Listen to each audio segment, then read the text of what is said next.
Selamun Aleyküm ve Rahmetullahi ve Berekatuhu.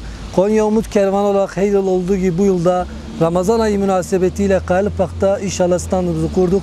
Siz hayırsever vatandaşlarımızın yapacağı zekat, fitre, sadaka, adak ve kurbanlarınızı inşallah bekliyoruz. Ve ayrıca deprem bölgesinde şu an faaliyetlerini yürütmekte bulunan Umut Kervanı İnsani Yardım Vakfı olarak depremzede kardeşlerimiz için iftar, sahur programlarına inşallah yardımlarınızı bekliyoruz. Allah-u Teala şimdiden tüm hayırlarınızı kabul etsin inşallah. Selamun Aleyküm ve Rahmetullahi ve Berekatuhu.